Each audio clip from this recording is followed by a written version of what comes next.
Rastafarians believed their Messiah would never die. Then he did. Then they said he was still alive. Wait. What? Stick with me, because this isn't just about dreadlocks, ganja, and Bob Marley. It's about how humans everywhere rewrite belief when reality doesn't cooperate, and what that says about faith, spirituality, and finding meaning after religion. If you've ever looked at religion and thought, wait, what? You're in the right place. Welcome to Around the World of Faith, a space for the spiritually curious, the questioners, and the deconstructors. I spent part of my life in Jamaica, living alongside Rastafarians. Rastafarianism sits in a strange place, somewhere between religion, culture, and counterculture. Less than 2% of Jamaicans identify as Rasta, yet their influence, it's global. Think dreadlocks, reggae, ganja, and the famous Ethiopian emperor Haile Selassie, worshipped as the Messiah and the living God. But behind the stereotypes lies a raw spiritual critique of Western civilization, what the Rastas call Babylon. And that critique has a lot to teach us about spirituality beyond religion. And if you think this is just about stoner culture, hold on. Rastafarian takes on some of the biggest questions of faith: God, death, immortality, justice. Here's the catch. Rastafarians believe their God, Haile Selassie, would never die. He was supposed to be the second coming of Jesus, descended from King Solomon and the Queen of Sheba, immortality on earth. And it wasn't just Selassie. Many Rastas believe they themselves would never die, living forever in a kind of heaven on earth, restored to Africa. But then, reality set in. Selassie died in 1975. And Rastafarians aged, got sick, and died too. Suddenly, eternal life didn't look so eternal. Religion often serves up unbelievable ingredients, but immortality is a hard one to swallow when your fellow believers keep, well, not living forever.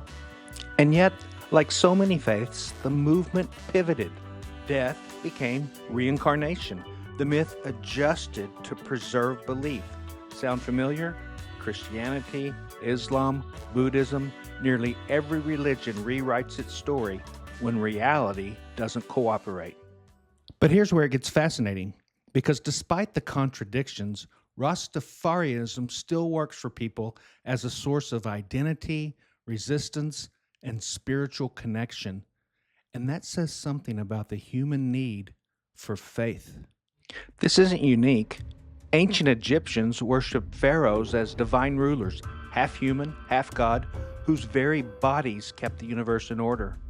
Roman emperors were also venerated as living gods, their powers cemented by worship as well as politics.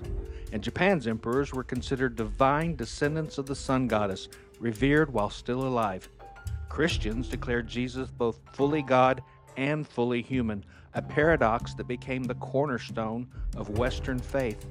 And in modern times, Jim Jones convinced over 900 followers to move to Jonestown, Guyana, where he orchestrated a mass suicide by cyanide-laced punch, where they drank the Kool-Aid, literally.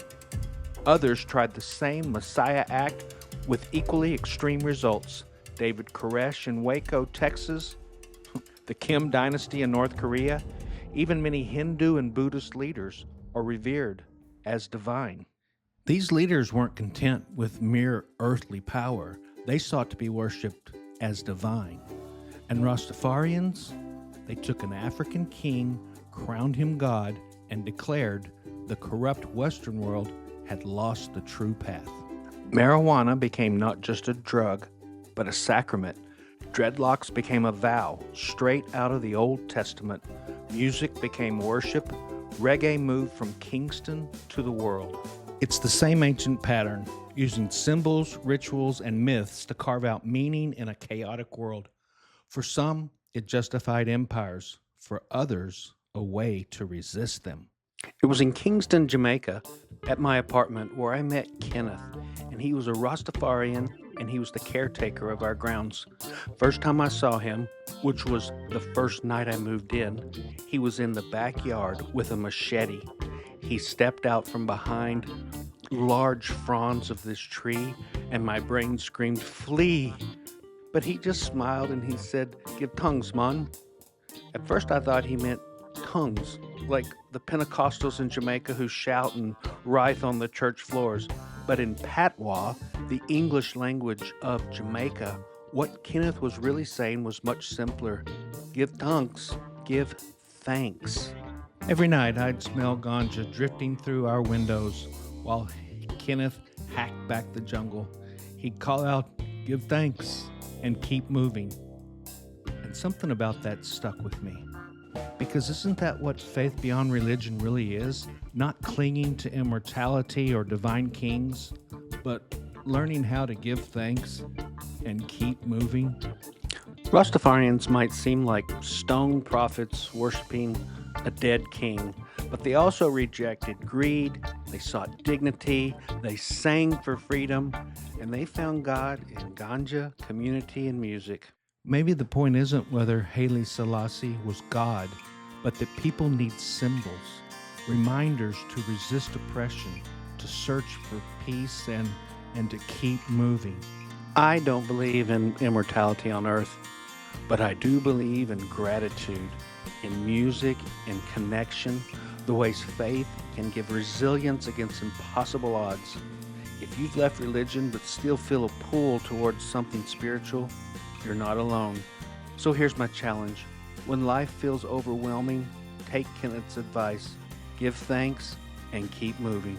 If this resonated, check out my other videos where I explore faith and spirituality without the dogma. Drop a comment.